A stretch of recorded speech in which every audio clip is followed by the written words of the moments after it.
लो से जन बा जे पुरान कोनो दुश्मनी बा आगे कोनो दोस्ती बा बड़ी हलुक हलुक रोवा बात बोलत नहीं पीना चाहिए हमरा भीरको भैया के कहां तूने कहत नहीं कि कहीं भेटा ले अरे वो चपलो जो होया त हमने कुछ ना एगो कहो चाहो ना पियावेली ई मंच पर कुल कहे वाली बात ना हो काजी रोवा कलाकार होई त इहो एगो अरे कलाकार तने होई किस्मत हमने के बोला के जहर दे दी कहियो जब कलाकार एगो कलाकार के इज्जत ना करी एगो जब कलाकार जन बाजे कलाकार के इज्जत ना करी बबुआ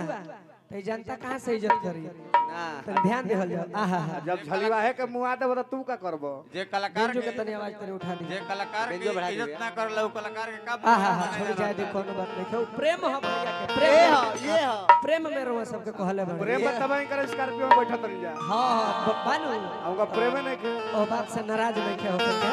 चली तनी गान बजा ओए भक्त जौन बाजे माई के दरबार में गइल बड़े हां माई से जाके कहले बड़े मारी तनी गइल तो आहा चलो तनी अब तनी जौन बाजे भक्त माई के दरबार में गइल आहा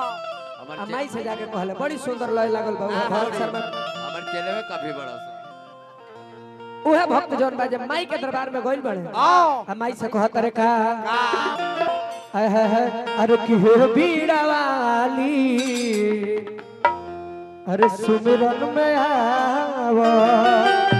आओ मिल अरे की लड़का बोलावो तारे अरे की लड़का बोलावो तारे अरे लज के बचाओ माई हो। हे बीड़ा वाली अरे सुमिरन में आवा म्यूजिक से आ जाता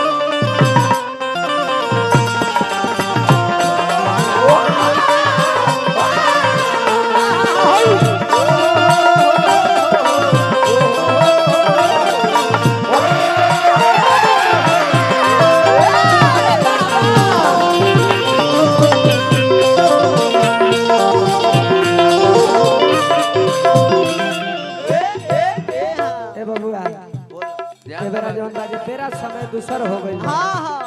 अब जोगिंदर भैया जानी जे एबारा सादा टीवी लेखा आहा। ठाड़ होके जौन बाजे गाइब नु हाँ। एबारा दुनिया कहां से कहां चल गई आहा। एबारा तो एलईडी टीवी आवत जे देवलिए में चिपका दिहल जाता हाँ। तो एबारा खाली गावे के नहीं खे ना। लोगन के कुछ देखावहु के बा बाप का। अब भक्त कहले माई से का क्या कहले हे बीड़ा वाली अरे की हे बीड़ा वाली सुमिरन में हे बीड़ा वाली सुमिरन में ए बाबा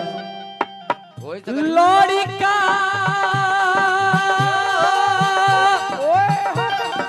अरे बोलाओ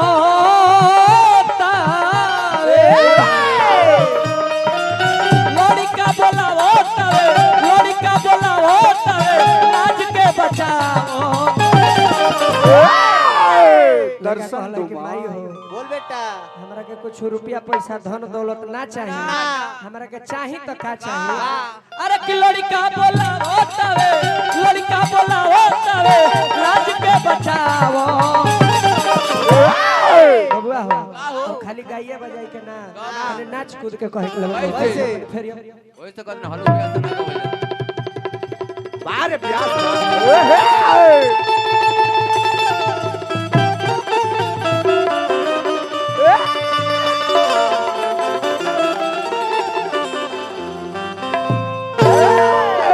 लड़का कहले का अरे कि लड़का बोलाओ तारे लड़का बोलाओ तारे लाज के बचाओ बबुआ हो हत हे बीड़ा वाली हे बीड़ा वाली सुमिरन में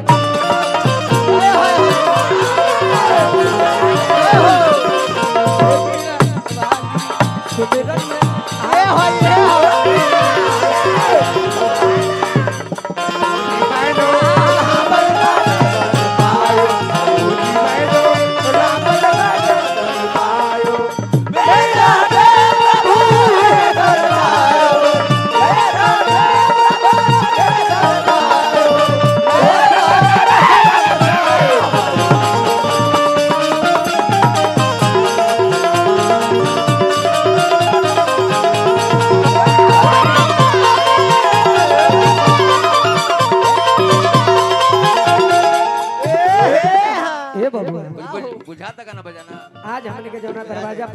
जा खाली हवा हवा कहले बड़ ओह दरवाजा के परम आदरणीय मलिकार हमनी के विपिन सिंह भैया जी हमरा के जौन बाजे हजारों हजार रुपया दे के हमरा है पूरा मानस मंडली के भी दे के हमरा के अंग वस्त्र भी दे के स्वागत कैनी हां ओह मंडली के भी स्वागत कैनी हां ले ली पैसा तो हई लेकिन भक्त कहले माई से कि माई हो सुनले बानी पढ़ले बानी प्रमाण बका अरे मुड़की मरी हो बबुआ हो पूरा कहलू सदा ए माई तुलसी कभी पूरा कहलू सदा तुलसी कबीर लेकिन लड़का कहले का माई हो फिर मुड़की मारो पूरा कहलू सदा अरे तुलसी कबीर के और का डाकू रतना करके बोलू तो कबीर के डाकू रतना करके बोलू तो कबीर के ए माई हो जैसे ओह लो पर नजर फेरलू हां नंद वीडियो पर जैसे फेरलू तने है हमनियो पर हयो सवार का फेर दो नंद वीडियो के ऑफिशियल के मालिक हमरा बिरजू भैया बलिया से चल के आए बानी भैया के हमरा मंडली के ओर से हार्दिक हार्दिक स्वागत अभिनंदन रही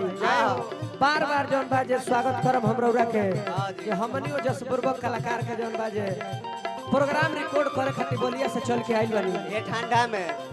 ठंडा के महीना में हां जी आहा हा जौन बाजे हार्दिक हार्दिक वंदन अभिनंदन रही लेकिन लड़का कहलै का बोले पूरा कविवास दास तुलसी कबीर के आहा। आ डाकू रत्नाकर के बनौलू तो कबीर के ओ सही है माई सब व्यास भलाल के व्यास भलाल के स्वर के सजा दो माई हो बेटा टूटल फूटल आवाज लेके हई उखड़ल आवाज लेके गान बजान गावत नहीं जा हाय माई। हई मुदई जरिए बैठल बने आहा। तने हमने पर ध्यान दे माई अरे कि व्यासो भलाल के स्वर के सजा दो ए जैसे बनारसी अरे कि हे बीड़ा वाली अरे तो सुमिरन में